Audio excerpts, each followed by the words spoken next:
প্রিয় বন্ধুগণ, আসসালামু আলাইকুম রহমতুল্লাহি ওবারাকাতু। আমার নাম মোহাম্মদ মিলন। আমার বাড়ি সমুদ্রনগরে কক্সবাজার। বন্ধুগণ, আমি আমার জীবনের এই গল্পটা শুরু করার শুরুতে আপনাদেরকে আমার পরিবারের ব্যাপারে জানিয়ে রাখি।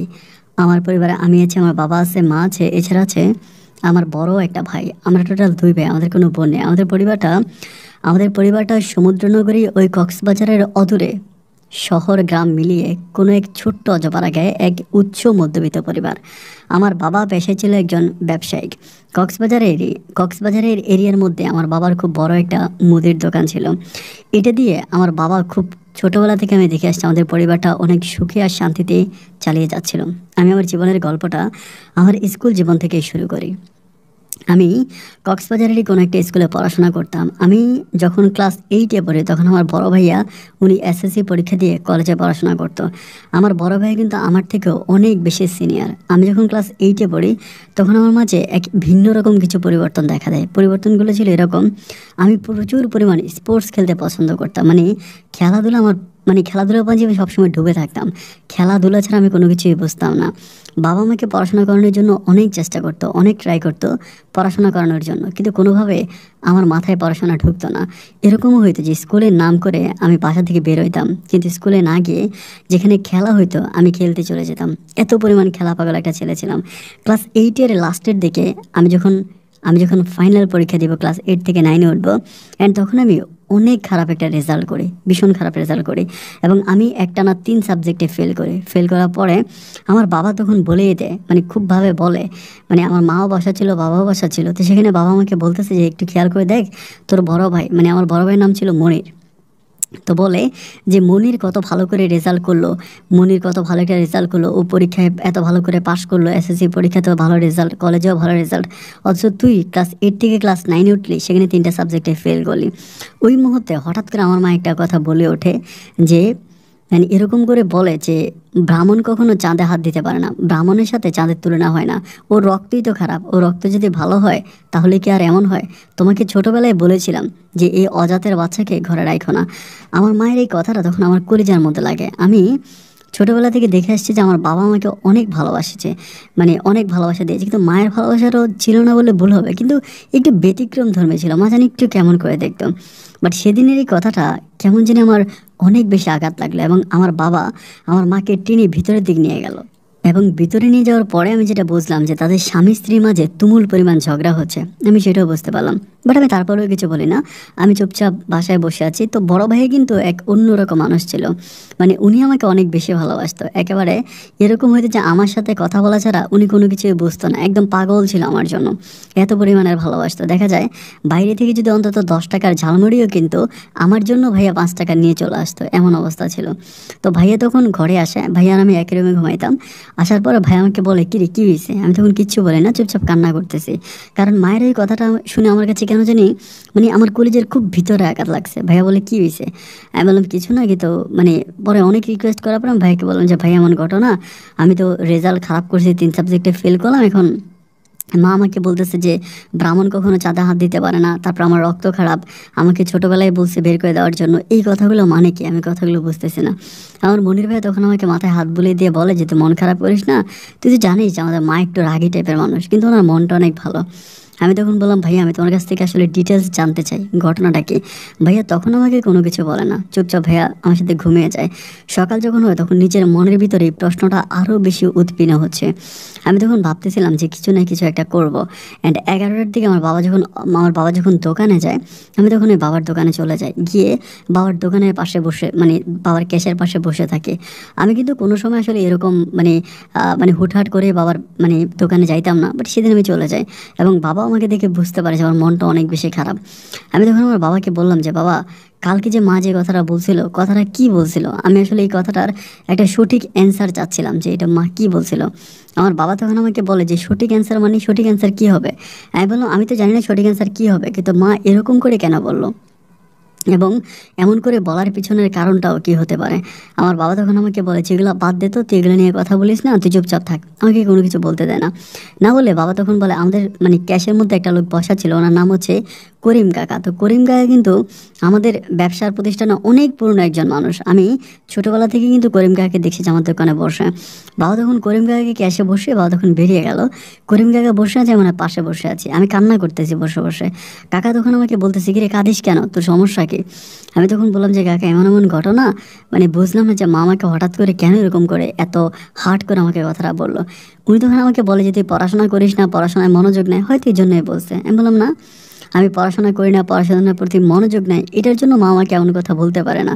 আমার কাছে ব্যাপারটা অন্যরকম কিছু মনে হচ্ছে। আমার কাছে মনে হচ্ছে যে মা কোনো না কোনো ব্যাপার আমার কাছে হাইড করতেছে, বাবাও সেমভাবে। তখন উনি আমাকে বলতেছে যে তুই কথা বলিস না, তুই বাসায় যা। আমি তখন বাসায় যাই না। বাসায় না গিয়ে একটা ছুরি ছিল এখানে, চাকু ছিল, আমি চাকুটাকে দিয়ে আমার হাতটা কাটতে থাকে, মানে কোনো কথা নেই, হাত কাটতে থাকে। এবং এত পরিমাণে রক্ত বেরো, রক্ত ঘড় ঘড় দিয়ে বেরোচ্ছিল। করিম চাচা তখন দৌড়ে আমার হাত ধরে, হাত ধরে উনি বলে, তুই এগুলি কী করতেছিস? আমি বললাম, যেটা করতেছি সেটাই করতেছি। আমার মা বলেছিল আমার রক্ত নাকি খারাপ, এই জন্য আমার ভিতরে যত রক্ত আছে আমি সব রক্ত ঝরিয়ে দিব। ঠিক সেই মুহূর্তে করিম কাকা আমাকে বলতেছে, তো ঠিকই তো বলেছে, কারণ এই রক্ত তো আর ওনার রক্ত না। আমি তখন বললাম মানে?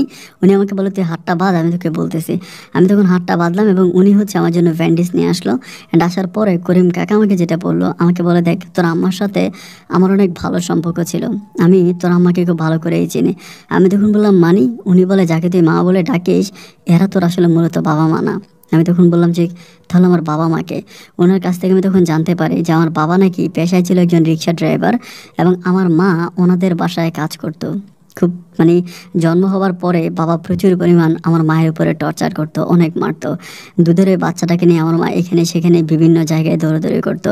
একটা পর্যায়ে আমার মা প্রচণ্ড রকমের অসুস্থ হয়ে যায়। অসুস্থ হয়ে যায় এরকম যে আমার মায়ের পেটে নাকি টিউমার হয় এবং এটা অপারেশন করতে অনেক বেশি টাকার দরকার। অত টাকা আমার মায়ের কাছে ছিল না, আর জীবনের প্রতিও মায়ের আর কোনো মায়া দয়া ছিল না। তো আমার ওই দুধের বাচ্চাটাকে নিয়ে মা তখন ওই বাসায় যেত কাজ করার জন্য। আমাকে মা ডুলির মধ্যে শোয়াই দিয়ে মা তখন ওদের বাসায় কাজ করতো। এরকম করে কাজ করতে করতে একদিন বিকেলবেলা নাকি হঠাৎ করে আমার মা হচ্ছে মাথা ঘুরে পড়ে যায়। পড়ে গিয়ে মাকে যখন হসপিটালে নিয়ে যাওয়া হয়, ওই হসপিটালে নিলে আমার মা ওখানেই শেষ নিঃশ্বাস ত্যাগ করে। আমার মা ওখানেই মারা যায় এবং মা মারা যাওয়ার পরে আমি ঠিক তখনও দুধের বাচ্চা দুধ খাইতাম, মানে এরকমও ছোট ছিলাম নাকি। পরে আমার যিনি বাবা ছিল ওই বাসায়, আমি যাকে বাবা বলে ডাকি, উনি অত্যন্ত নরম মনের একটা মানুষ ছিল, একেবারে কাদা মাটির মতো ছিল ওনার এই মনটা।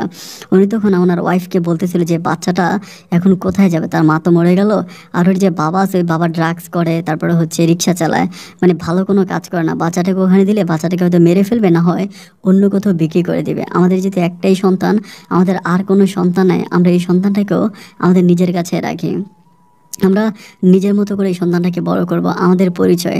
এটা বলার পর আমার মা ওনাকে তখন রাজি হয়, যাকে আমি আজ মা বলে ডাকতেছি, এবং বাবা মা দুজনে মিলে এই পরিবারে আমাকে বড় করে। কিন্তু করিম চাচা এটাও আমাকে বলে যে আমি আল্লাহ তাআলার কসম করে বলতে পারি যে তোমার বাবা এমন একটা ভালো মানুষ, কখনো তোমাদের যত প্রপার্টি আছে, যা কিছু আছে, সব কিছু উনি তোমাদের দুই ভাই নামে ভাগ করে লিখে দেবে। এবং উনি এত পরিমাণের ভালো একটা মানুষ যেটা মুখের ভাষায় বলে বোঝানো যাবে না। আমি তোমার মা সম্বন্ধে জানি না, তবে তোমার বাবা নির্ঘাত একজন ফেরেশতা।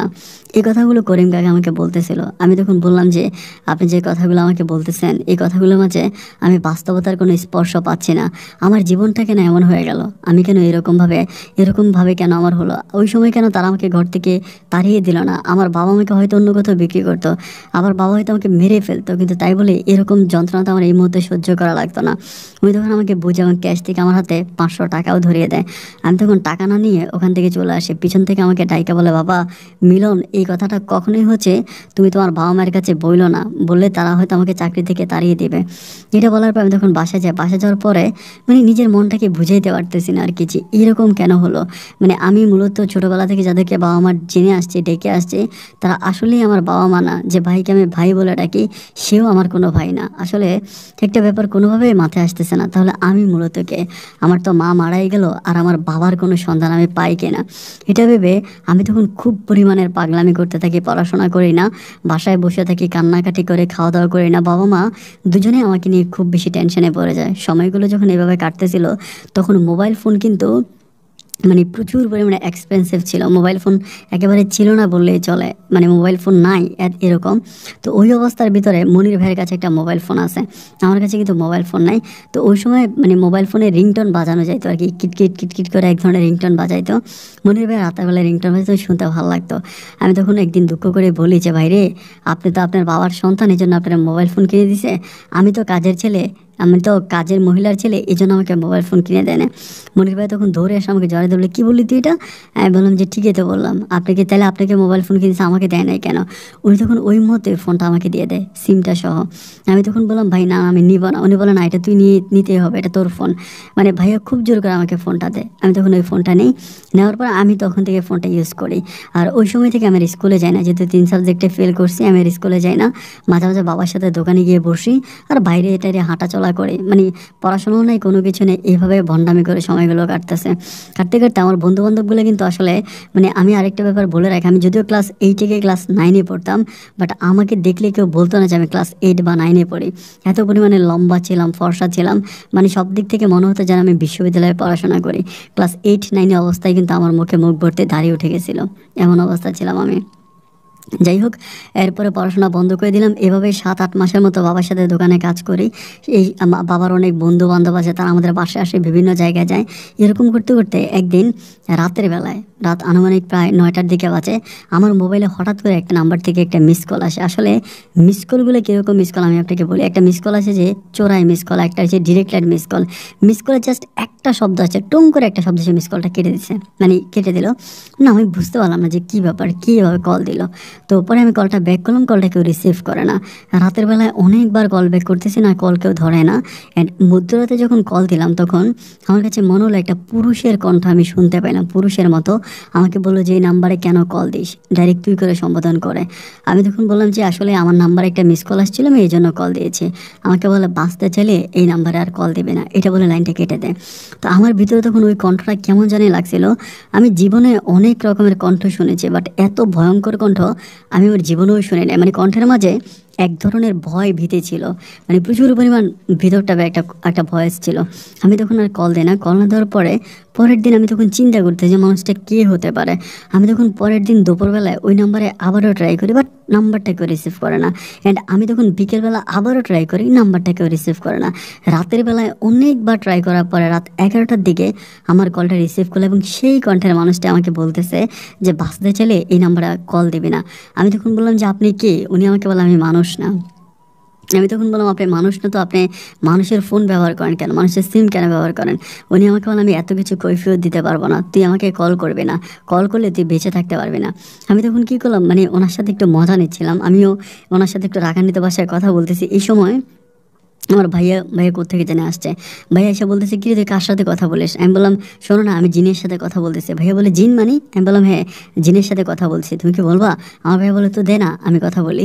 আমি তখন ফোনটা ভাইয়ের কাছে দিলাম। ভাইয়া যখন হ্যালো বললো, অ্যান্ড ভাইয়া কী বললো ফোন কানে দিয়ে আমি বুঝতেছি না। অনেকক্ষণ বলার পরে ভাই আমাকে বলে তোর মাথাটা নষ্ট হয়ে গেছে, এটা বলে ভাই লাইনটা কেটে দিল। আমি তখন ভাইয়ের কাছে বললাম যে কেন, কী হয়েছে? আমার মাথা নষ্ট হতে যাবে কেন? ভাই তখন আমাকে বলে তুই যে বললি যে এটা একটা মানে একটা জিনের নাম্বার, বা জিন কথা বলে, পুরুষের কথা বলে, এটা তো একটা মহিলা। আমি বললাম কি মহিলা? আমার ভাইয়া বলে হ্যাঁ এটা একটা মহিলা, আমি তো একটা মহিলার সাথে কথা বললাম। আমি তখন বললাম কী বললো তোমাকে? বলে আমাকে বললো যে তুই নাকি ফোন দিয়ে বিরক্ত করিস, তোকে কল দিতে মানা করছে।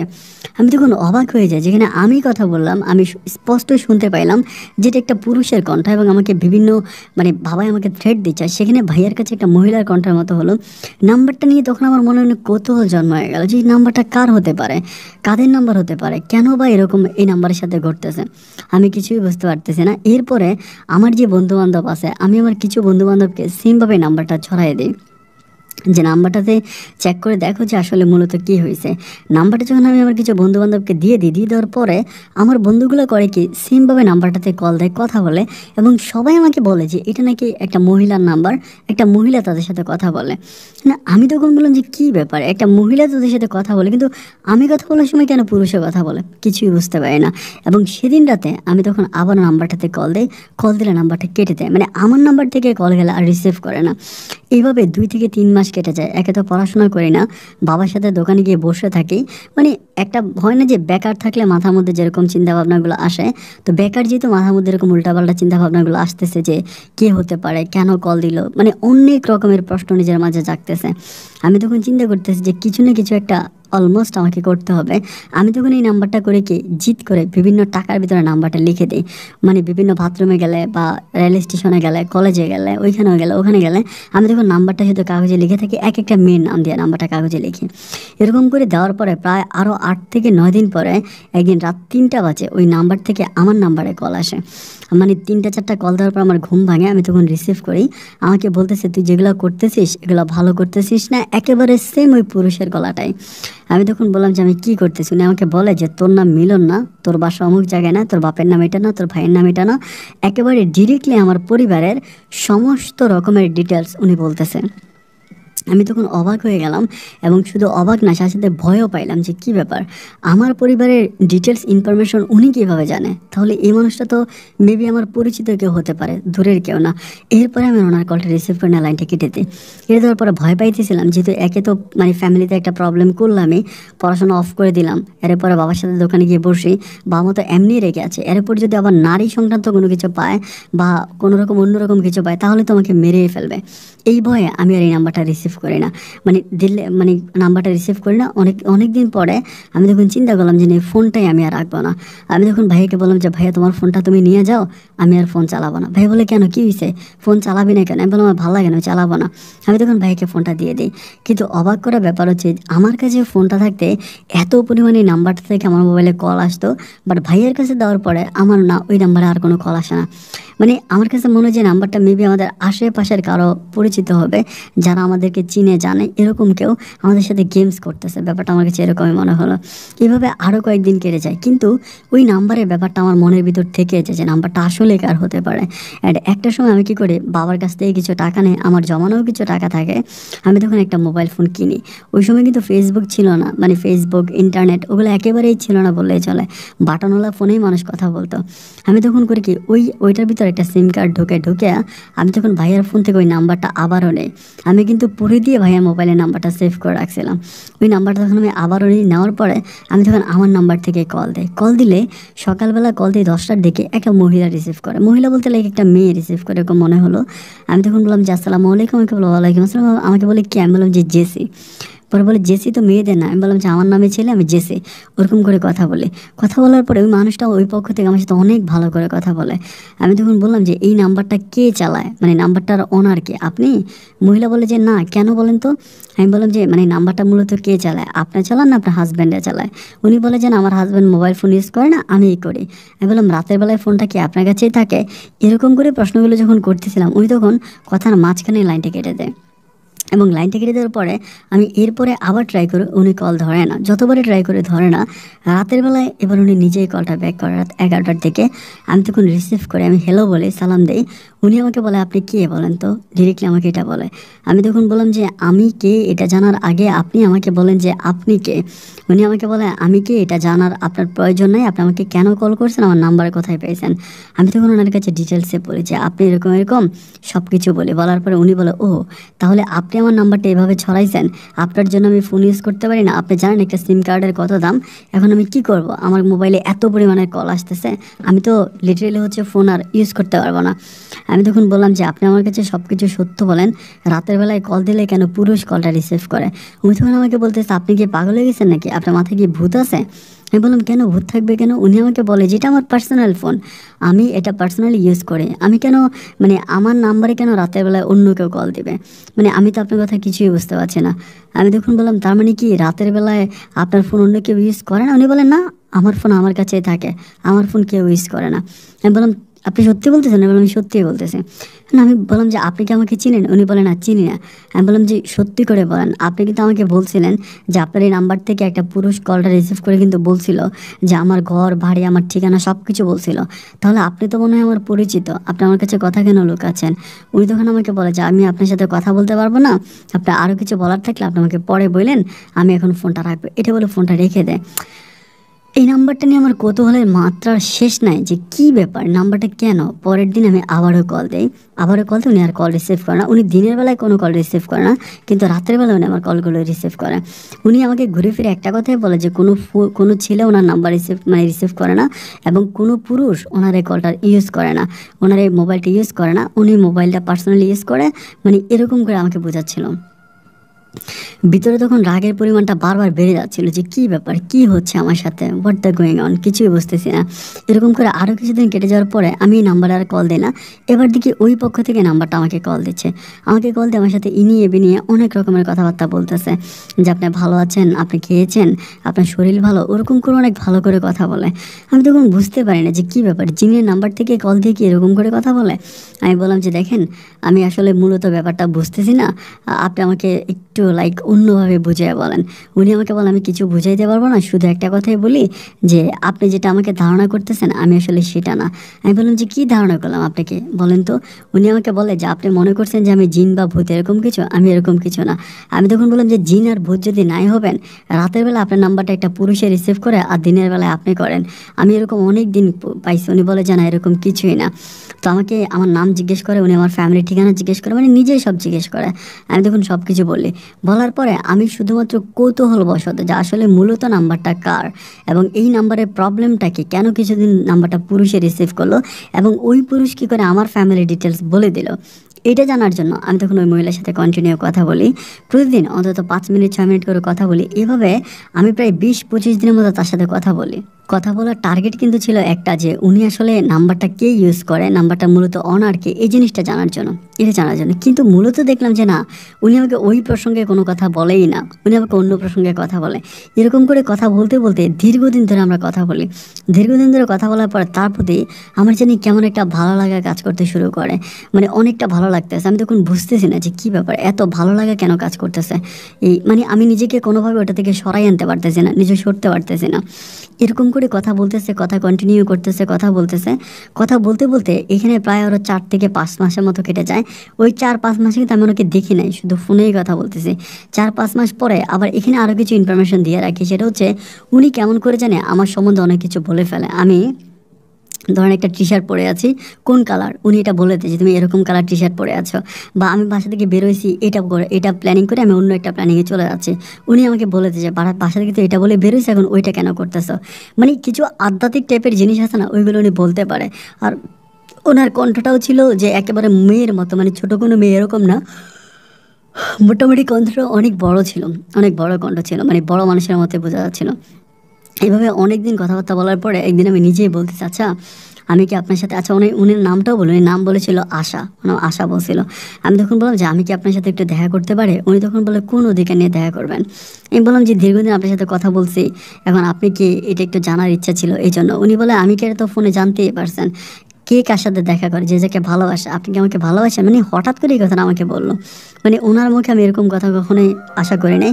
আমি তখন বললাম ভালোবাসা কি এটা আমি বুঝি না, বা ভালোবাসাকে আমি জানিও না, বাট আমি একটা কথা সত্যিকারে বলতে পারি, আপনার সাথে কথা বলে কেমন যেন আমার ভিতরে একটা অন্যরকম অনুভূতির জন্ম হয়েছে। এই অনুভূতির মানে কি আমি সেটাও বুঝি না, বাট আমার কাছে এটা মনে হয় যে আপনি আসলে কেমন জানি আপনি একটু ভিন্ন রকমের মানুষ, একটু ভিন্ন টাইপের মানুষ। তো উনি আমাকে বলে যে ভিন্ন টাইপের কোন টাইপের, কী টাইপের, অনেকভাবে কথা পেঁচাচ্ছে, ঘুরিয়ে পিছিয়ে একটা কথাকে উনি অনেকভাবে আমাকে পেঁচায় বলতেছে। আমি ওনার কথাগুলো শুনতেছি। আমার কথা হচ্ছে এরপর আমি নেক্সট ওনাকে বলি যে আপনি যদি আমার সাথে দেখা না করেন, অ্যাটলিস্ট যদি আমাদের দেখা নয়, আমি আর আপনার সাথে কথা বলবো না, ডাইরেক্টলি এটা বলি। উনি তখন আমাকে বলতেছে আচ্ছা যদি আমাকে আপনি দেখেন, যদি দেখা হয় দেখা হলে কী করবেন, এরকম করে বলে।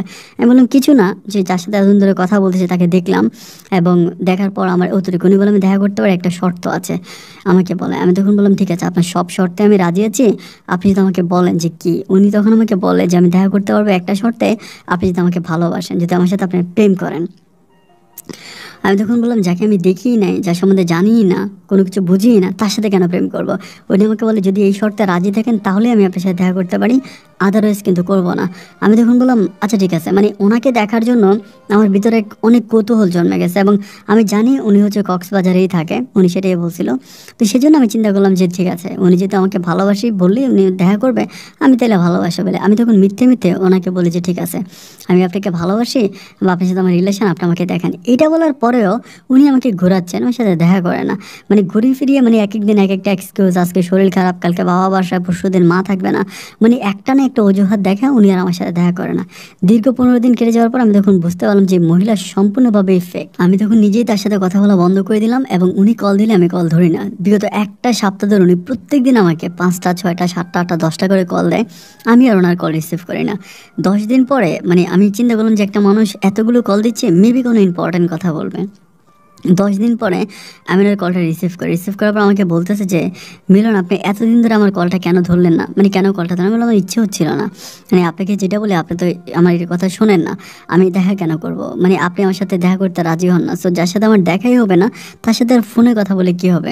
উনি তখন আমাকে বলে যে আমি তো আমার শর্ত দিয়েছিলাম, শর্তে তো আপনি রাজি হয়েছিলেন। আমি বললাম হ্যাঁ আমি তো শর্তে রাজি হইলাম, আমি বললাম আপনাকে ভালোবাসি। উনি তখন আমাকে বলে যে আজকে আমি আপনাকে আরেকটা কথা বলবো, আপনি যদি আমার এই কথাটা শোনেন তাহলে আমি আল্লাহর কসম করে বলতেছি আমি আপনার সাথে আজকেই দেখা করবো, এরকম করে। আমার তখন আর এই কসম টসম আমার ভালো লাগতেছিল না, ওনার সাথে প্রমিস করতে ইচ্ছে করতেছিল না। আমি তখন বললাম যে আপনার যদি আমার সাথে দেখা করতে ইচ্ছে হয় তাহলে আপনি আসেন, দেখা করেন, আর যদি ইচ্ছে না হয় তাহলে দেখা করার দরকার নাই। কিন্তু আমি আমি আপনার সাথে আর কোনো রকমের নতুন কোনো প্রমিসে জড়াবো না, আমি আপনার সাথে আর কোনো শপথ করতে পারবো না, আমি এটা বলি। উনি তখন আমাকে বলে যে না এটা লাস্ট একটা কথা, আমার এই কথাটা শোনো, এরপর যদি তুমি মনে করো যে আমার সাথে দেখা করবো, আমি আজকে কয়েক ঘন্টার মধ্যে তোমার সাথে দেখা করবো। আমি তখন বললাম আচ্ছা ঠিক আছে। এরপরও জানি মানুষটাকে, আমি বললাম ঠিক আছে আপনি বলেন কী শর্ত? উনি আমাকে বললাম আমাকে দেখার পর যদি তোমার পছন্দ না হয় তখন কি করবা, মানে ইমোশনালি কথাগুলো বলতেছে। আমি তখন বললাম দেখেন ভালোবাসা কিন্তু মূলত চেহারা দেখে হয় না, ভালোবাসা হয় দুটো আত্মার সম্পর্কের মাঝে। বাট আমার কাছে যেটা মনে হয় যে আপনি যথেষ্ট ভালো মনের একটা মানুষ এবং আপনার সাথে আমি দীর্ঘদিন ধরে কথা বলি, আর আমি আপনাকে এটা গ্যারান্টি দিয়ে বলতে পারি মানে আপনি যেমনই হন আমার কোনো আপত্তি নেই। উনি তখন আমাকে বললাম আমি যদি দেখতে অনেক বৃষ্টি হই, অনেক খারাপ হয়, তাহলে কি আপনি আমার সাথে আর কথা বলবেন? আমি তখন বললাম যে দেখেন আপনি বুঝতে চেষ্টা করেন, আপনি যেমনই হন, আপনি যেই হন, আমি আপনাকে কথা দিচ্ছি যে আমি আপনাকে ভুলবো না বা আমি আপনাকে ছাড়বো না। উনি বলে প্রমিস করলেন? তো আমি বললাম হ্যাঁ আমি প্রমিস করলাম যে আপনি যেই হন, আপনি দেখতে যতই বিশ্রী হন, আপনার চেহারা যতই খারাপ হোক, আমি আপনার সাথে রিলেশনটা কন্টিনিউ করব, এটা বললাম। বলার পরে উনি তখন বলো ওকে ফাইন ঠিক আছে অমুক জায়গায় আসেন, আমি আপনার সাথে দেখা করব। মানে এই জায়গাটা কিন্তু অনেক দূরে না, মানে আমাদের বাসা থেকে যে অনেক দূরে তা না, মোটামুটি আমাদের বাসার কাছেই হবে এরকম একটা জায়গা ঠিকানা দেয়। মানে আমি অবাক হয়েছি এরকম একটা ঠিকানা। তো সেই ঠিকানা অনুসারে আমি ওই জায়গায় যাই। আমি কিন্তু অত বড় মানুষ না, অনেক ছোট একটা ছেলে, ওই জায়গায় যাই। এবং যাওয়ার পরে আমি বিভিন্ন জায়গায় খুঁজতেছি, কাউকে দেখতে পাচ্ছি না, শুধু একজন মহিলা বোরকা পরে বসে আছে ওই পার্কের মধ্যে, আমি শুধু ওই মহিলাটাকে দেখতে পাচ্ছিলাম। আমি তখন মনে করলাম যে এই মহিলা কি ওই মহিলা নাকি এটা নাকি, মানে বুঝতেছি না। মানে ওনার কণ্ঠটা এমন একটা কণ্ঠ ছিল, এটা যে আপনি মানে লাইক ইয়াং বয়সী মেয়ে বলবেন তাও পারবেন না, আবার যে বৃদ্ধ কোনো মহিলা তাও না, মানে কণ্ঠটার মাঝে একটু অন্যরকম টোনিং ছিল আর কি।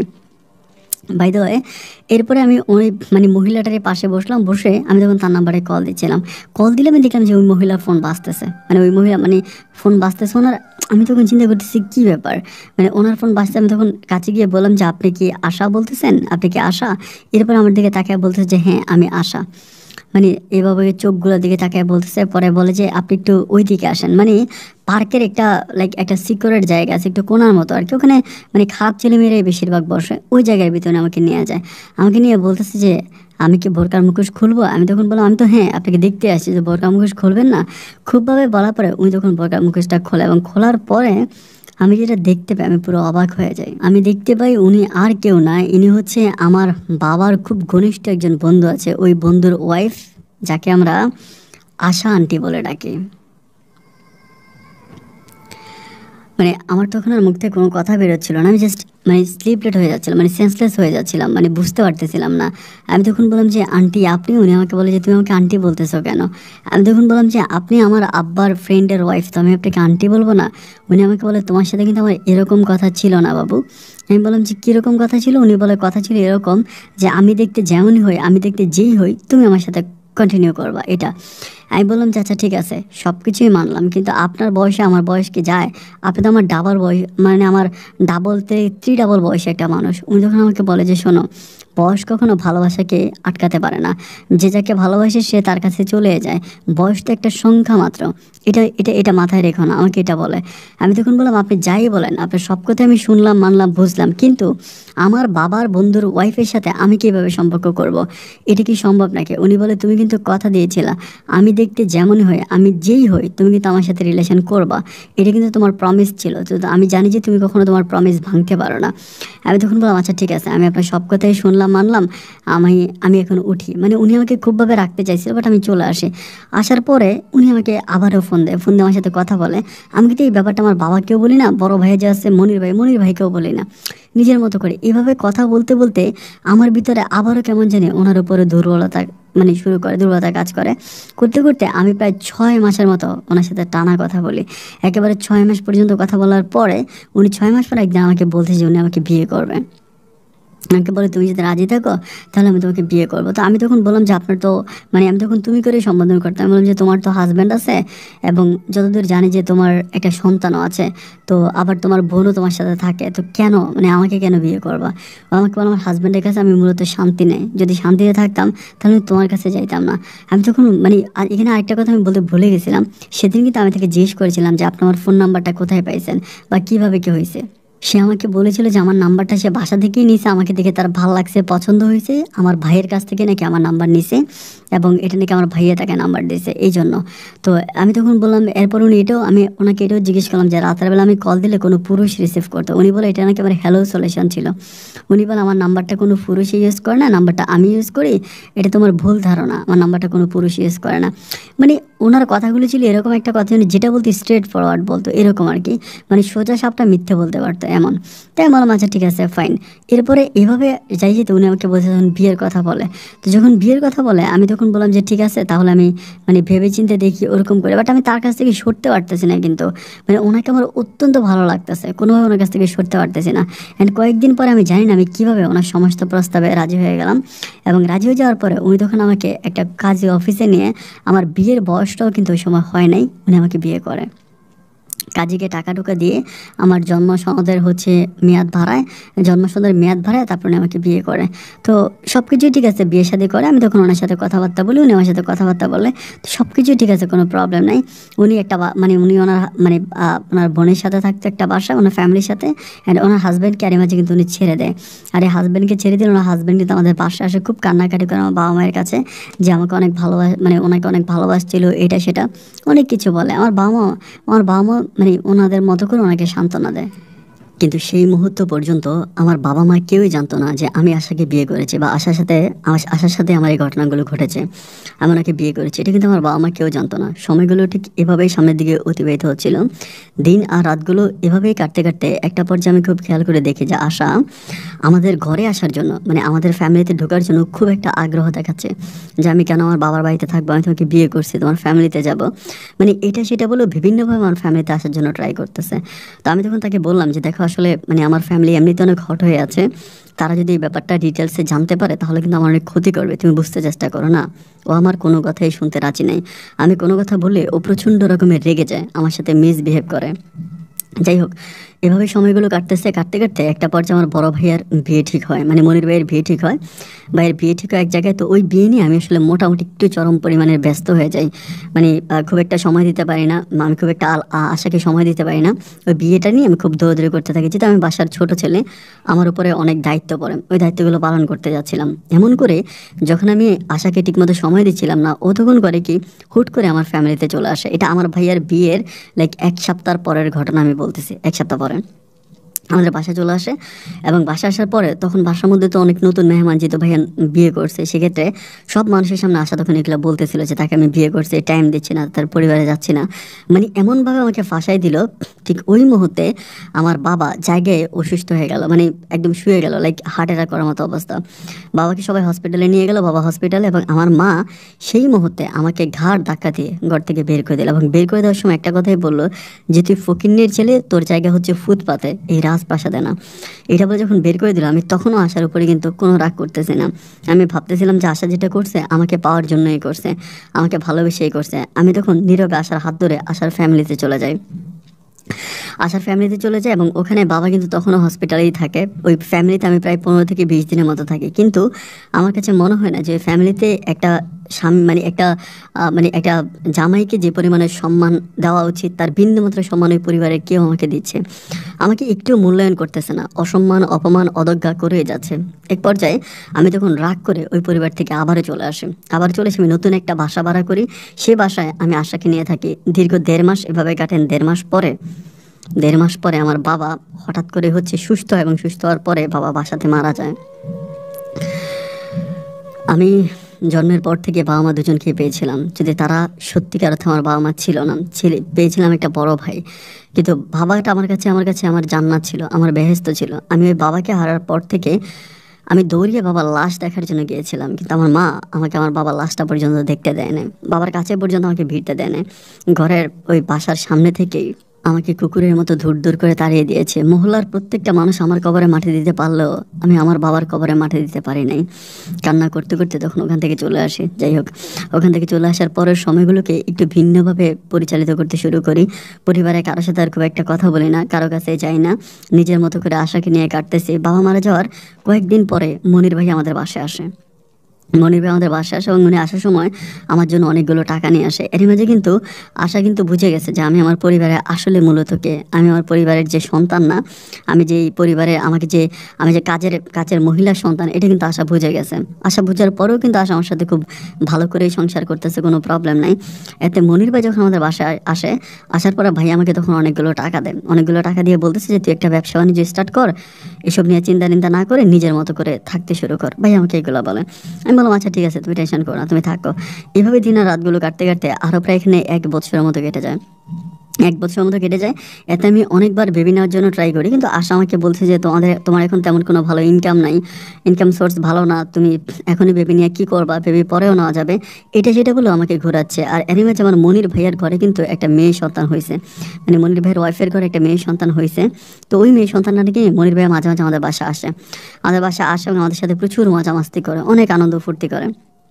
এরই মাঝে আমি মনির ভাই কিন্তু আশাকে অনেক ভালোবাসতো, মানে একেবারে নিজের, যদিও উনি বয়সে আমাদের থেকে অনেক বেশি সিনিয়র হতো, কিন্তু আমার বউ হিসাবে মনির ভাই ওনাকে অনেক ভালোবাসতো। নিজের বউয়ের জন্য কাপড় চোপড় কিনলো, আশার জন্য কিনতো, এবং গোপনে আশার হাতে টাকা পয়সা দেওয়া যাইতো, এত বেশি ভালোবাসতো।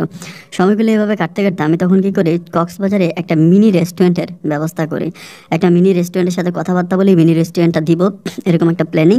তো বড় ভাইকে বলি, মনির ভাইকে বলি যে কিছু টাকা পয়সার দরকার, এমনি কিছু টাকা পয়সা দিলে রেস্টুরেন্টটা ওপেন করা যাবে। ভাইয়া তখন আমাকে বলো আচ্ছা প্রবলেম নেই, কীরকম টাকা লাগতে পারে। আমার মনে হয় 4-5 লাখ টাকা হইলে হয়ে যায়, আমার কাছে কিছু টাকা আছে, 2টা মিলিয়ে হবে। ভাইকে বললাম যে তুমি আমাকে 5 লাখ টাকা জোগায় দাও, এবং ভাইয়া যথারীতি খুব কষ্ট করে আমাকে 5 লাখ টাকা জোগায় দিল। ভাইয়ার ওই 5 লাখ টাকা দিয়ে আমি তখন মিনি রেস্টুরেন্টটা ওপেন করলাম। মানে মিনি রেস্টুরেন্ট বলতে ওখানে স্যান্ডউইচ, বার্গার বা এই টাইপের জিনিসগুলো বিক্রি করা হতো আর কি, অত বড় কোনো রেস্টুরেন্ট না, ক্যাপের মতো আর কি। তো আমি ক্যাপটা স্টার্ট করার পরে ভালোই চলতেছিলাম। তো প্রথম দিকে দেখা যায় কি, যে ব্যবসা যেহেতু প্রথমে স্টার্ট করলাম, সেখানে কিন্তু টাইম দিতে হয়। মানে আমি খুব একটা বাইরে টাইম দিতে পারি না, বেশিরভাগ সময় আমি রেস্টুরেন্টে দিই, এবং ওখানে আমি ব্যবসাটাকে আস্তে আস্তে করে বিল্ড আপ করে নিয়ে যাচ্ছিলাম। সময়গুলো যেখানে আমি এভাবে কাটতেছিল, কিছুদিন পরে আমি আশার ভিতরে একটা ভিন্ন রকম পরিবর্তন দেখতে পাই। পরিবর্তনটা এরকম ছিল, আশা একটু অন্যরকম ভাবে চলাফেরা করতো। চলাফেরাগুলো আমি একটু আপনাদেরকে বুঝাই বলি। যেমন ও রাতের বেলায় ঘুমানোর সময় আগরবাতি জ্বালায় ঘুমাইতো, মানে আগরবাতি জ্বালায় রাখতো। তো আগরবাতি তো আসলে মরা মানুষ, যখন মৃত মানুষ থাকে তখন মানুষ আগরবাতি জ্বালায়, কিন্তু না, ও রাতের বেলায় আগরবাতি জ্বালায় ঘুমাইতো। এবং আমি সবসময় খেয়াল করে দেখতাম যে সাদা কাপড় পরে, মানে সাদা কাপড় পরে ঘুমাই, যে আগরবাতিও জ্বালায় রাখে, সাদা কাপড়ও পরে। মানে ব্যাপারগুলো বুঝতে পারি না যে আসলে এরকমটা কেন করে। এবং আমার তখন ভিতরে ভয় ঢুকে যায়। আমার কিন্তু অত যে বয়স হয়েছে, আমি তো বড় মানুষ তা না, আমি পিচ্ছি একটা ছেলে, ছোট একটা ছেলে, ভিতরে তখন খুব ভয় ঢোকে। ভয় ঢোকার পরও আমি এভাবেই কাটতেছিলাম। এভাবে দিনের রাতগুলো কাটতে কাটতে আল্লাহর কি হুকুম, কয়েকদিন পরেই হঠাৎ করে আমি বাসায় আসি, এবং বাসায় আসার পরে আমি দেখতে যে আমার বাসায় তালা মারা, আমার বাসায় নাই। আমার বাসায় নেই, ওকে না দেখার পরে আমি তখন খুব বিব্রত হয়ে যে কিরে ও কোথায় গেল, মানে কোথাও পাচ্ছে না ওকে। না পাওয়ার পরে ঠিক কয়েক ঘন্টা পরে আমার মা আমার নাম্বারে কল দেয়। আমার ওই মা, যে মা বাসা থেকে আমি বেরিয়ে আসছে, উনি আমাকে কল দিয়ে বলতেছে মনির কই, আমাকে এটা বলে। আমি তখন বললাম যে কেন, মনির ভাই এত কথা আমি কী করে বলবো। আমার উনি বলতেছে কয়েকটা দিন তো মনির তোর বাসায় পড়ে আছে, আমাদের বাসায় তো আসেও না, আমাদের কোনো খোঁজ খবর নেই না, ঘরে একটা বউ আছে, বাচ্চা আছে, তার প্রতিও তার কোনো কেয়ার নাই, সারাক্ষণ তোদের বাসায় পড়ে থাকে। ও কই? আমি বললাম যে আমি তো জানি না। আমি যখন মার লাইনটা কাটার পর আশাকে কল দিই, আশার নাম্বারটা বন্ধ। আমি তখন দৌড়ে হচ্ছে বাসার নিচে যাই, বাসার নিচে যাওয়ার পরে সিকিউরিটিকে জিজ্ঞেস করি যে ভাই এমন এমন ঘটনা। সিকিউরিটি আমাকে বলতেছে হ্যাঁ আপনার ভাই মনির আসছিল এবং মনিরের সাথে ব্যাগপত্র অনেক কিছু নিয়ে আপনার ওয়াইফ আশা বেরিয়ে গেল। এটা শোনার পর আমি তখন আসমান থেকে বললাম কী ব্যাপার, মনির ভাইয়ের সাথে আশা কেন বের হবে? মাথায় কিছু আসতেছে না। আমি তখন বললাম ভাই দেখেন আপনি একটু বুঝতে চেষ্টা করেন, এটা কি সত্য নি? বলে একদম সত্য, আমি নিজ চোখে দেখেছি আপনার ওয়াইফ আর মনির অনেকগুলো ব্যাগ ট্যাগ নিয়ে একসাথে চলে গেল। তো কোথায় গেল? আমি তখন কী করলাম, আমাদের বাসায় গেলাম। আমাদের বাসায় যাওয়ার পরে ভাবি দেখি বসে বসে কান্না করতেছে এবং মানে অনেক কান্না করতেছে। আমি তখন ভাবির কাছে যাই, গিয়ে বলে ভাবি কী হয়েছে? উনি তখন আমার সাথে খুবই খারাপ ব্যবহার করে, যে মানে ছোট লোক, ইডিয়েট, ওটা অনেক গালি টালি দেয়। আমি বললাম কী হয়েছে, আমাকে গালি না দিয়ে আপনি বলেন মানে প্রবলেমটা কোথায়? উনি তখন আমাকে বলতেছে যে প্রবলেম কোথায় জানো না, তুমিই তো তোমার বউকে আমার হাজব্যান্ডের পিছনে লাগিয়ে দিয়েছো। আমার বউ আমার স্বামী সারা রাত তোমার বউয়ের সাথে কথা বলতে, তুমি কি দেখতে না? মানে আমি তখন আর কিছু বলতে পারতেছিলাম না, মানে অবাক হয়ে যাচ্ছিলাম। যেখানে মনির ভাই ছিল আমার কাছে দেবতার মতো, আমি গ্যারান্টি দিয়ে বলতে পারতাম যে মনির ভাই এরকম একটা মানুষ ছিল যে জীবনও এই ধরনের কাজ উনি কখনোই করতো না। উনি আমার কাছে আল্লাহর পরে স্থান ছিল। আমি তখন বাসা থেকে বের হয়ে মানে মানে বুঝতে পারতেছিলাম না যে কি করব, মানে এরকমটা কেন হইলো, মাথায় কিছুই আসতেছে না। আমি তখন পাগলের মতো হয়ে যাই, ব্যবসা বাণিজ্যের প্রতিও কোনো ফোকাস নাই। এভাবে 20-25 দিন কেটে যায়। কেটে যাওয়ার পরে আমি যে ক্যাবটা খুলেছিলাম, ওই ক্যাবে একটা ওয়েটার ছিল। ওয়েটারটা খুব ভালো ছিল, ওর নাম ছিল হচ্ছে রাসেল। রাসেল তখন আমাকে বলে ভাই শোনেন, একটা কাজ করেন, আমি আপনাকে একটা ভালো বুদ্ধি দিতে পারি। রাসেলের কাছে আমি আবার, ও বয়স আমার থেকেও খুব একটা সিনিয়র হবে না, মোটামুটি সমবয়সী হবে। তা আমি তখন ওর কাছে আমার এই ফ্যামিলির ঘটনাটনাগুলো একটু মাঝে মাঝে শেয়ার করতাম। এবং লাস্টের যখন ওই ব্যাপারগুলো শেয়ার করলাম যে আমার বউ এরকম এরকম সাদা কাপড় পরতো, রাতে আগরবাতি জ্বালায় রাখতো, এটি সে বললাম। তো বলার পরে উনি আমাকে বলে ভাই আপনি যেভাবে বলতেছেন যে আপনার ভাই এত ভালো মানুষ ছিল, এত নিষ্ঠাবান লোক ছিল, আপনার ভাইয়ের পক্ষে এই কাজ করা কোনোভাবেই সম্ভব নয়। তাহলে আমার কাছে যেটা মনে হচ্ছে যে এই ঘটনাটা সম্পূর্ণ ঘটিয়েছে আপনার ওয়াইফ নিজেই, যেহেতু সাদা কাপড় পরে ঘুমাইছে, আগরবাতি জ্বালায় রাখছে, কিছু প্যারানর্মাল জিনিস আপনি তার মাঝে দেখছেন, তার মানে মনে হচ্ছে যে উনি অন্য কিছু আপনার ভাইকে করছে, আপনি একটু খোঁজ খবর নেন। আমি মানে বললাম যে কিভাবে, কোথায় গিয়ে, কোনভাবে খোঁজ খবর নিব? তখন সে আমাকে বলে যে আমার পরিচিত একটা অনেক বড় কবিরাজ আছে, আপনি যদি মনে করেন যে তার কাছে যাবেন, আমি আপনাকে তার কাছে নিয়ে যেতে পারি এবং তার কাছে গেলে আপনি হয়তো এটার একটা ভালো সমাধান পাবেন। আমি তখন বললাম যে ভালো সমাধান, ঠিক আছে তুমি আমাকে নিয়ে চলো, কারণ বিপদে পড়লে কিন্তু যে যেটা বলে মানুষ সেটাই শোনে। আমি তখন তার কথা মতো একটা কবিরাজের সাথে যাই এবং সেটা হচ্ছে কক্সবাজারের কাছে একটা কবিরাজ, ওই কবিরাজের কাছে যাই। ওনার কাছে যাওয়ার পর আমি তখন আমার মানে মানে পারিবারিক যে ব্যাপারগুলো আছে সম্পূর্ণ ব্যাপারগুলো ডিটেলস ওনাকে বলি, যে এমন এমন ঘটনা, এটা এটা ঘটছে, এখন এটার মানে সলিউশন কি, সমাধান কি, সবকিছু বলার পরে কবিরাজ আমাকে বলে আপনি একটা কাজ করেন, আপনি একটা সাদা মুরগি এবং একটা কালো মুরগির বাচ্চা, মানে দুটো জিনিস, একটা হচ্ছে সাদা মুরগি, মোরগ না মুরগি, ডিম দেওয়া মুরগি, এরপরে হচ্ছে আর হচ্ছে আপনার একটা কালো মানে মুরগির বাচ্চা, এরকম দুটো জিনিস নিয়ে আসেন এবং 2 দিন পরে উনি আমাকে যাইতে বলে। আমি তখন এই 2টা জিনিস নিয়ে আসি।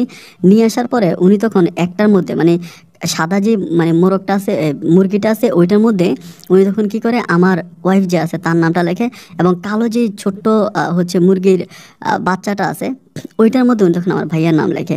2টা নাম লেখার পর উনি তখন ছেড়ে দেয়। অবাক করার ব্যাপার হচ্ছে, আমি জানি না কেউ বিশ্বাস করবেন কি না, বড় ওই মুরগিটা মানে ইয়েটা হচ্ছে বড় যেটার মধ্যে আমার ওয়াইফের নাম লেখা ছিল, ওইটা ছোট যে কালো মুরগিটা ছিল, বাচ্চাটা ছিল, ওই বাচ্চাটাকে একদম মানে চোখের পলকে কামড়িয়ে কামড়িয়ে একদম মেরে ফেলে জায়গার মধ্যে। দৃশ্যটা দেখার পরে আমার শরীরের পশমগুলো তখন দাঁড়িয়ে যায়। কী ব্যাপার? উনি তখন বলে যে হ্যাঁ আপনি যেটা ধারণা করেছেন ঘটনা সেটাই, আপনার ভাইয়ের কোনো দোষ নাই। এই বড় মুরগিটা যেমন করে ছোট মুরগি বাচ্চাটাকে কামড়িয়ে কামড়িয়ে খেয়েছিল, ঠিক আপনার ভাইকে এমনভাবে হচ্ছে আপনার বউ ব্যবহার করতেছে। আমি তখন বললাম এটা থেকে বাঁচার উপায় কী এবং এটা থেকে রক্ষা পাওয়ার উপায় কী এবং আমার ভাইয়াকে কীভাবে আমরা এই জায়গা থেকে ফিরিয়ে আনতে পারি। উনি তখন বলে দেখেন আপনার বউ এমন কিছু জিনিস জানে, এমন কিছু প্যারানর্মাল জিনিস তার মাঝে আছে, এমন কিছু মন্ত্র সে জানে, সে চাইলে কিন্তু যে কোনো সময় যে কোনো মানুষকে বশ করতে পারে, এটা কিন্তু তার পক্ষে সম্ভব এবং সেটা কথা দিয়েও সে করতে পারে। আমি তখন এই জিনিসটা বিশ্বাস করলাম, কারণ আমি ওনার সাথে যখন কথা বলি কীভাবে আমার মাঝে কী হয়ে যেত আমি কিন্তু বুঝতাম না। মানে কথা বলতে বলতে আমি যেন অন্যরকম হয়ে যাইতাম, মানে আমার ভিতরে জিনিসগুলো ছিলই না, যেটা আমি কখনো স্বপ্নেও চিন্তা করতে পারতাম না, মানে এটাই রিয়েল লাইফে ঘটে যাইতো। মানে বুঝতে পারিনি যে আসলে মূলত কারণটা কী ছিল, মানে প্রবলেমটা কি। যাই হোক, কবিরাজের কথা মতো সব কিছু মানলাম। মানার পরে কবিরাজ লাস্ট টার্ম অ্যান্ড কন্ডিশন আমাকে যেটা দিল, এটা শোনার পর আমি খুব অবাক হয়ে গেলাম। কবিরাজ বলে যে উনি আপনি হয়তো অনেকের কাছে যাবেন, অনেকে তাবিজ দিবে, তুমান দিবে বা অনেক কিছু করবে, আপনাকে হয়তো অনেক সান্ত্বনা দিবে, কিন্তু কাজের কাজ কেউ করতে পারবে না। কাজ যদি করতে হয় তাহলে আপনাকে আমার কথা শুনতে হবে। আমি তখন কবিরাজকে বললাম যে ঠিক আছে, আমি আপনার কথা শুনবো, আপনি আমাকে বলেন কি করতে হবে। ইন দ্য মিন টাইম কবিরাজ আমাকে বলতেছে যে আপনাকে ওনার ওনার ফ্যামিলির লাইক হচ্ছে ওনার ব্লাড আছে এরকম কারো, মানে এরকম কারো ইয়ে দিয়ে, মানে হচ্ছে রক্ত দিয়ে আপনাকে তাবিজ তৈরি করতে হবে, মানে ওনার ফ্যামিলির কাউকে দিয়ে। আমি ব্যাপারটা আবার বুঝিয়ে বলি, মানে ওর যে পরিবার আছে ওই পরিবারের কাউকে না কারো শরীরে রক্ত দিয়ে তাবিজ তৈরি করতে হবে, এবং এই তাবিজটা একটা কবুতরের পায়ের মধ্যে বাঁধতে হবে। কবুতরের পায়ের মধ্যে বেঁধে তারপর ওই কবুতরটাকে সহ ওই মেয়েটাকে বা ওই ছেলেটাকে, ওই পরিবারের সদস্যটাকে আশা যে ফ্যামিলিতে আছে ওই ফ্যামিলিতে ঢুকাইতে হবে। এরপরে এটা থেকে বের হওয়া যাবে, আদার্স বের হওয়ার কোনো উপায় নাই। এটা যদি করা হয় তাহলে আশা আস্তে আস্তে করে দুর্বল হয়ে যাবে, অসুস্থ হয়ে যাবে, এবং আমার মানে ভাইয়া মনির ভাই এখান থেকে বের হইতে পারবে, মনির ভাইয়ের মাথায় সেন্স আসবে। এটা হচ্ছে কবিরাজ বলে। তো কবিরাজ যখন এটা বলে আমি তখন ওখান থেকে আসার পরে আমি আমার বাসায় এসে চিন্তা করতেছি এটা কীভাবে সম্ভব। আমি ওর পরিবারে ছিলাম এবং ওর পরিবারের মানুষগুলো এতটাই এতটাই ডিয়ারিং যে এখানে আসলে এই ধরনের কথাবার্তা বলে মনে হয় না যে কোনো কিছু পাওয়া যাবে বা কোনো রকম আশা করা যায়। কিন্তু আরেকটা ব্যাপার আমার কাছে তখনই মনে হলো, ওদের পরিবারে যে একটা ছোট মেয়ে আছে, মানে ছোট বলতে ওনার একটা ছোট বোন আছে, আশার একটা ছোট বোন আছে, যার নাম হচ্ছে আলো। মানে আলো মোটামুটি কিন্তু অনেক ভালো ছিল আমার সাথে, মানে ভাইয়া করে সম্বোধন করতো। ওর ফ্যামিলি আমার সাথে একটু মিসবিহেভ করলেও আলো কিন্তু অনেক ভালো ব্যবহার করতো। এবং আলো একটা প্রাইভেট কোম্পানিতে চাকরিও করে এবং নিজের টাকা পয়সা নিজে ইনকাম করে, ফ্যামিলির উপরে অতটা ডিপেন্ডেবল না। এগুলো জানার পরে আমি তখন এই যে ঘটনাগুলো করতেছি, আমি কিন্তু আশার ফ্যামিলিতে যাচ্ছি না। আমি জানি ওর ফ্যামিলিতে গেলে কোনো লাভ নাই, মানে কারো কাছ থেকে কোনো কিছু পাবো না। আমি তখন নিরাশ হয়ে আলোর কাছে যাই। আলোর কাছে যাওয়ার পরে আমি তখন আলোকে পুরোগুলো ব্যাপার খুলে বলি যে আলো এমন এমন ঘটনা।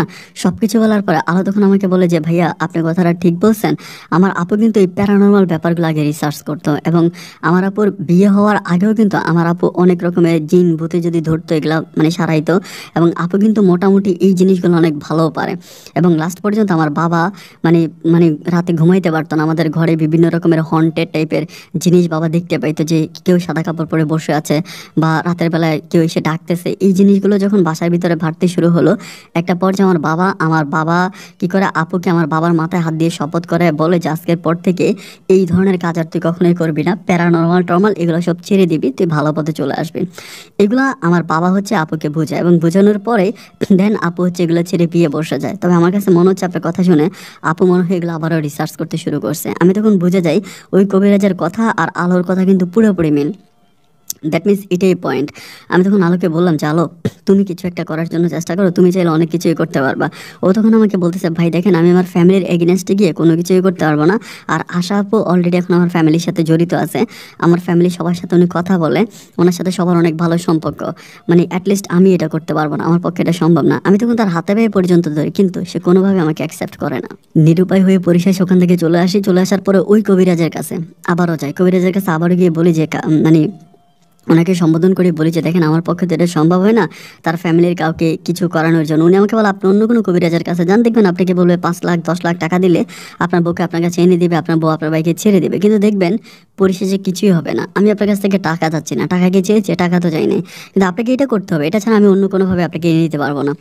আমি তখন ভাবলাম যে হয়তো এটাই সবচেয়ে বেস্ট ওয়ে, আমি এটা দিয়ে মনে হয় কিছু একটা করতে পারবো। আমি তখন একেবারে হতাশে ওখান থেকে চলে আসি, এবং আসার পরে ভাবতেছিলাম যে কিভাবে কি করা যায়, মানে কিভাবে আমি এটা থেকে মুক্ত পেতে পারি বা কিভাবে, মানে কিছুই বুঝতে পারতেছি না।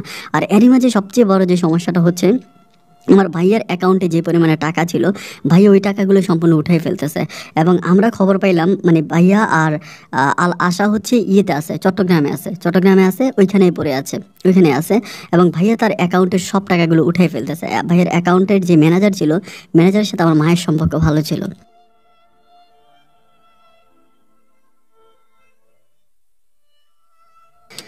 তখন আমি মা আর ভাবির মাধ্যমে জানতে পারি যে ভাইয়া 2 হাতে টাকা মানে টাকা উঠাইতেছে, এবং এই টাকা উঠে উনি কী করে।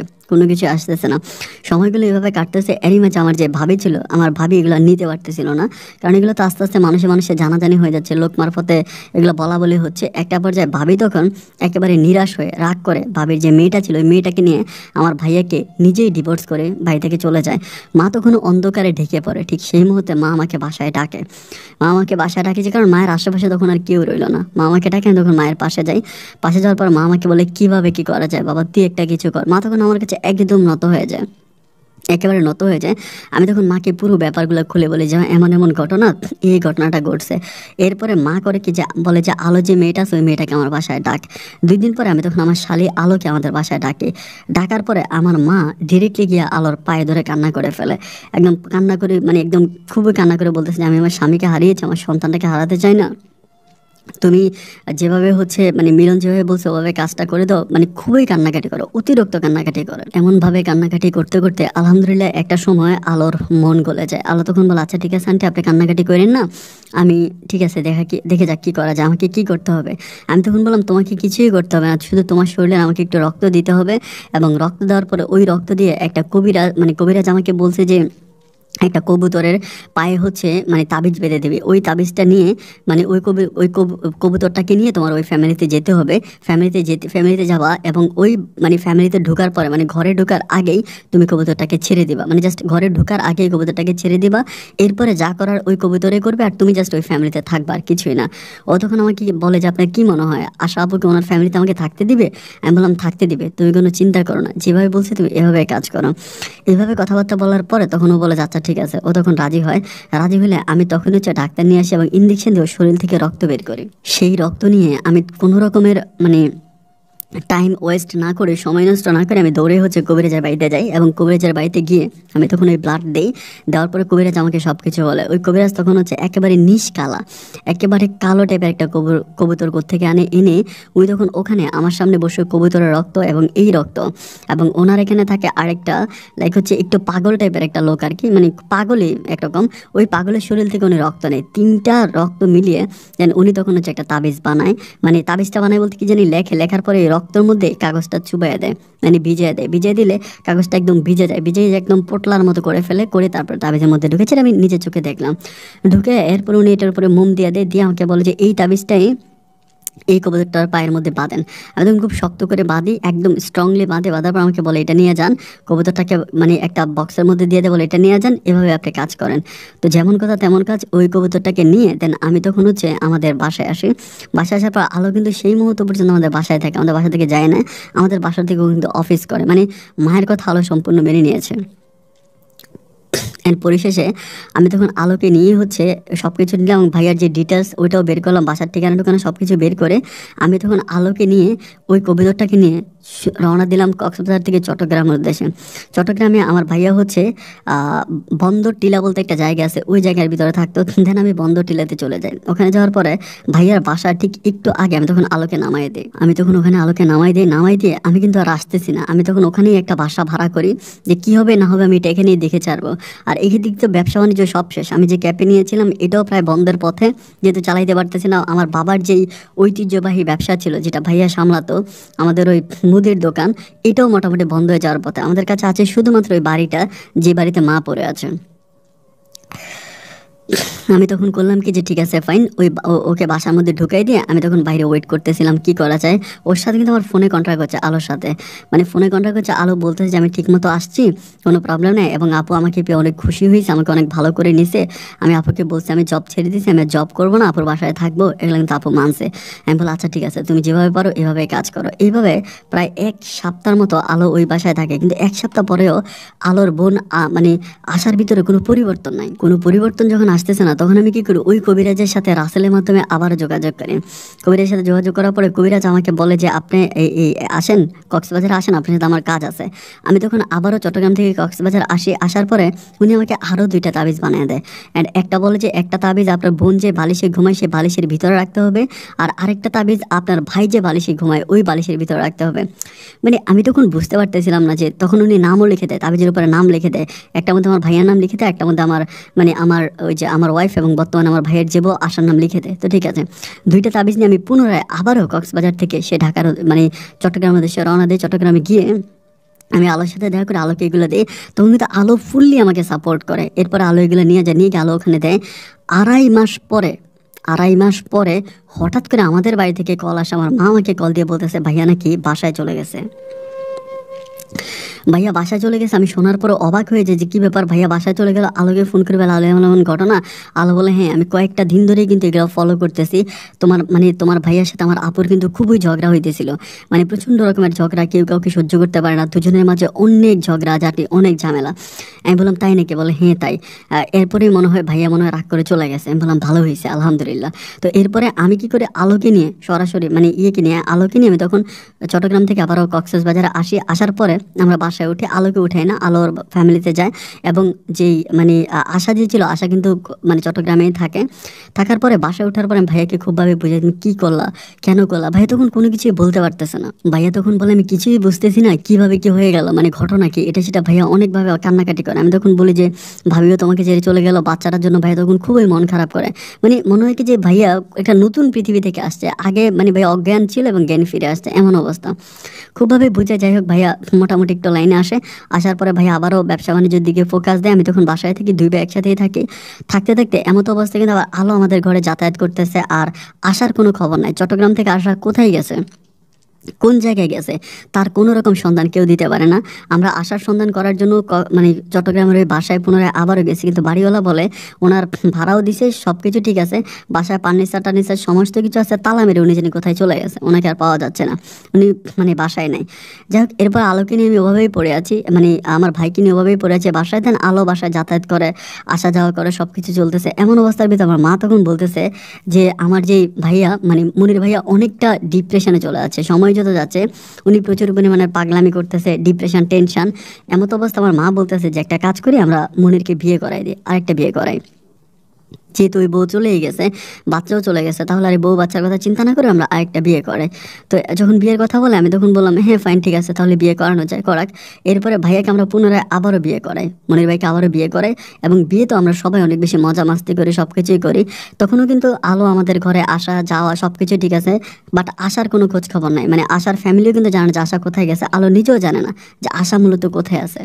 এমতো অবস্থার মধ্যে তখন ভাইয়ার বিয়ের প্রায় 2 থেকে 2.5 মাস পর্যন্ত কেটে গেছে। 2.5 মাস পরে আমার আলো কিন্তু তখন আমাদের বাসায় আসে, যে আমার মা তখন বলতেছে যে একটা কাজ কর, আলো মেয়েটা আমাদের জন্য অনেক হেল্প করছে, আমাদের অনেক উপকার করছে, তুই যদি কিছু না মনে করিস, আমি তোকে একটা কথা বলি, আশাকে যদি তুই বিয়ে করলেও তো তোর সাথে প্রতারণা, কিন্তু আলো মেয়েটা আমার কাছে ভালো মনে হয়, তুই যদি রাজি থাকিস তাহলে পারিবারিকভাবে আমি তোকে আলোকে বিয়ে করাবো। আমি তখন বললাম যে মা ঠিক আছে। এবং আমার মন থেকে আমি এটাই চাচ্ছিলাম, যেহেতু আলো আমাদের জন্য এত হেল্প করছে, এত সাহায্য সহযোগিতা আমাদেরকে করছে, তাহলে আমি আলোকে বিয়ে করে আমাদের ফ্যামিলিতে রেখে দিই। এটা বলার পরে আমি তখন মায়ের সাথে কথাবার্তা বললাম, বলে মা তখন আলোর ফ্যামিলির সাথে কথাবার্তা বলতে যায়। এবং আলোর ফ্যামিলি বরাবরের মতো এটাকে রিফিউজ করে। তারা বলে যে আমার সাথে বিয়ে হয়ে তারা তাদের মেয়ে আশাকে হারিয়েছে এবং এখন আলোকেও তারা হারাতে পারবে না। এটা বলে তার বাবা মা কোনোভাবেই সম্পর্ক মেনে নেয় না। মেনে না নেওয়ার পরিপ্রেক্ষিতে এরপরে লাস্টের দিকে আলো তখন সম্পূর্ণ নিজের ইচ্ছায় আলো আমাকে বিয়ে করে, এবং বিয়ে করে আমার ফ্যামিলিতে চলে আসে। সে তার বাবা মায়ের সাথে সম্পূর্ণ যোগাযোগ অফ করে দেয়। আমার ফ্যামিলিতে আসে, আমার ফ্যামিলিতে থাকতেছে আলহামদুলিল্লাহ। বড় ভাইও বিয়ে করছে, আমিও বিয়ে করলাম। মা আছে, একেবারে সব কিছু মিলিয়ে বিন্দাস সময়গুলো কাটতেছিল। তারই মাঝে আমার বিয়ের ঠিক 4 মাস পরে আল্লাহর ডাকে আমার মা মারা যায়। আমার যে মা ছিল, মা মারা যায়, এবং মা বাবা দুজনেই এমনভাবে মারা যায়, ওদের মৃত্যুগুলো আমাদের কাছে কেমন জানি রহস্যময় মনে হয়। রহস্যময় মৃত্যু, বাবা যে মারা গেল, বাবা তো হসপিটালে গেল, সুস্থ হলো, বাসায় আসলো, ভালো হলো, কিন্তু এরপরে মারা গেল। এবং মাও শারীরিকভাবে অনেকটা সুস্থ ছিল, দেখলে মনে হতো না যে অসুস্থ, একেবারে ফিটফাট ছিল। এরপরে মাও এভাবে কম বয়সে, বাবা মা দুজনেই কিন্তু একেবারে কম বয়সে মারা গেল। যাই হোক, ওদের মাটি দিলাম, ওদের কাজ মাকে মাটি দিলাম, কাজ সম্পূর্ণ হলো। তো ওভাবেই পড়ে আছি, দিন আর রাতগুলো কাটতে কাটতে প্রায় এখানে আরও 1.5 বছরের মতো কেটে যায়। এই 1.5 বছরে আমরা কিন্তু আশার কোনো রকমের সন্ধান পাই না। আশা কোথায় আছে, কেমন আছে, কোনো রকমের তার কোনো সন্ধান পাওয়া যায় না। 1.5 বছর পরে এরই মাঝে আমি যাকে বিয়ে করে আলোর ঘরে একটা মেয়ে সন্তান হয়, এবং আমার যে ভাইয়া মনির ভাই বিয়ে করছে, ওই মনির ভাইয়ের ঘরে একটা মেয়ে সন্তান হয়। দুটো মেয়ে কিন্তু আমাদের ফ্যামিলিতে আসে, প্রথমে মনির ভাইয়ের ঘরে, এরপর আমার ঘরে, আমার ওয়াইফের ঘরে, ওভাবে ভেবেগুলো আসে। এখন আসার পরে 1.5 বছর পরে 1.5 বছর পরে আল্লাহর কি হুকুম আল্লাহ জানে, আমাদের থানাতে, আমাদের যে লোকাল থানাতে না কক্সবাজারে, ওই থানাতে আমার ভাইয়ার নামে একটা মামলা করা হয়, নারী নির্যাতনের একটা মামলা করা হয়। এবং ওই মামলা করা হয় আশার পক্ষ থেকে। আশা নাকি মামলা করেছে মানে এটা জানার পর তো খুব অবাক হয়ে যাই যে আশা কোত্থেকে আসলো আজকে প্রায় 2 বছর পরে। ও তো 2 বছর কোনো খোঁজ খবর পাওয়া গেছিল না। এই মামলা যখন চলতেছিল তখন আমার ভাইয়া থানা থেকে যোগাযোগ করে যে হ্যাঁ, আশার সিগনেচার আশাই আসছে এবং পুলিশের মাধ্যমে সব কিছু ভাইয়া ডিটেলস জানতে পারে যে আশা এসে মামলা করে গেছে। কিন্তু আশা কোত্থেকে আসছে, কোন জায়গা থেকে আসছে তার কোনো সন্ধান পাওয়া যায় নাই। ওখানে আশার ফোন নাম্বারও দেওয়া ছিল। আমার ভাইয়া তখন সেই ফোন নাম্বারে আশার সাথে যোগাযোগ করে, আমিও যোগাযোগ করি। যোগাযোগ করার পরে আশা তখন ডিরেক্টলি আমার ভাইয়াকে বলে যে তুমি আমাকে বিয়ে করছো এবং আমাকে মানে মামলাটা এভাবে সাজানো হয়েছিল যে ভাইয়া নাকি আশাকে কোথাও বিক্রি করে দিয়েছে, বিয়ে করে সংসার করে এরপরে কোথাও বিক্রি করে দিয়েছে। 2 বছর ধরে আশা মানে শারীরিকভাবে নির্যাতনের শিকার হয়েছে এবং ওখান থেকে বের হয়ে আসার পর জানতে পারে যে আমার ভাইয়া নাকি নতুন করে বিয়ে করে বাচ্চা করে সংসার করতেছে। এমনভাবে নারী নির্যাতনের মামলাটা আমার ভাইয়া নামে দিয়ে দেয়। ভাইয়া তখন এই মামলার ফাঁদে পড়ে ভাই তখন এইদিক ওদিকে আর কোনো দিকে যাইতে পারতেছে না, সব শেষ। আমাদের যেহেতু ওরকম ভালো কোনো গার্ডিয়ান নাই, পুলিশ প্রতিনিয়ত আমাদের বাসায় আসে। ভাইয়া তখন কি করে সব কিছু ছেড়ে ব্যবসা বাণিজ্য সব আমার হাতে তুলে দিয়ে ভাইয়া তখন পালিয়ে কক্সবাজার থেকে ভাইয়া তখন ঢাকাতে চলে যায় ওনার এক ক্লাসমেটের বাসায়। ওনার ওই ক্লাসমেটের বাসায় চলে যায়। এবং আরেকটা ব্যাপার এখানে বলে রাখা ভালো যে আমার ভাইয়াকে যে সেকেন্ড টাইম বিয়ে করাইছিলাম, আমার ওইভাবে কিন্তু জানতো না যে আমার ভাইয়ার জীবনে এত বড় ঘটনা আছে আশাকে নিয়ে। ওইভাবে শুধু জানতো যে ভাইয়ার লাইফে আগে একটা বউ ছিল, বাচ্চা ছিল, বউ বাচ্চা ভালো ছিল না, তারা চলে গেছে। বাট আশার ঘটনাটা কিন্তু উনি সম্পূর্ণ জানতো না। এখন যখন আশার ঘটনাটা পুরোপুরি জানতে পারছে যে ছোট ভাইয়ের বউকে বড় ভাই বিয়ে করে ফেলছে, নিয়ে পালাই গেছে, এগুলো জানার পরে পুরো এলাকাতে তখন রণক্ষেত্র সৃষ্টি হয়ে গেছে। এরপরে আমার ওই ভাবিও তখন আর ভাইয়ের উপরে কোনো রকমের ডিপেন্ড না করে আমার ভাইয়াকে সেকেন্ড যাকে বিয়ে করেছি উনিও তখন আমার ভাইয়াকে ডিভোর্স করে সন্তান নিয়ে চলে যায়। প্রথম ভাবিও চলে যায় সন্তান নিয়ে এবং একটা মেয়ে নিয়ে, এবং সেকেন্ড যাকে বিয়ে করেছিলাম উনিও তখন আরেকটা মেয়ে নিয়ে মানে ভাইয়াকে ছেড়ে চলে যায়। এবং ভাইয়ার কাছে যখন এই খবরটা যায় যে ওনার সেকেন্ড ওয়াইফও চলে গেছে ওনার বাবুটাকে নিয়ে, ভাইয়া তখন মানসিকভাবে অনেকটা ভেঙে পড়ে। ভাই তখন আর মানে ঘর বাড়ি সব কিছু ভাইয়ের প্রতি আর কোনো মানে মামলা টামলা এগুলো ভাই একদম পুরো মানে একেবারে চিহ্ন তাচ্ছিন্ন হয়ে যায়। কোনো কিছুর প্রতি ভাইয়ের আর কোনো রকমের টান থাকে না। এমত অবস্থায় এভাবেই মামলাটা যখন সামনের দিকে যাচ্ছিল, সময়গুলো কাটতে কাটতে আমি একটা পর্যায়ে দেখতে পাই যে আমার বউ যে আলো ছিল, আলো জানি আমার সাথে কেমন করে ব্যবহার করতেছে, মানে খুব একটা ভালো ব্যবহার করে না, মানে কেমন জানি আমার উপরে আলো খুব খারাপভাবে ব্যবহার করে। এরকম করে চলতে চলতে আলোর সাথে আমার সম্পর্কটা কিন্তু যথেষ্ট ভালো ছিল, মানে কোনো ক্ষেত্রে কিন্তু খারাপ সম্পর্ক ছিল না, আমরা কিন্তু দুজনে অনেক ভালো ছিলাম। কিন্তু সেই ক্ষেত্রে আলো আমার নামে গিয়ে থানাতে মামলা করে যে আমি নাকি আলোকে শারীরিকভাবে নির্যাতন করে, ওকে টর্চার করে, ওর ভাইয়ের ওর বড় বোনের জীবন নষ্ট করছে, এবং আমি সেমভাবে মানে আমার নামেও মামলা দিয়ে দেয়।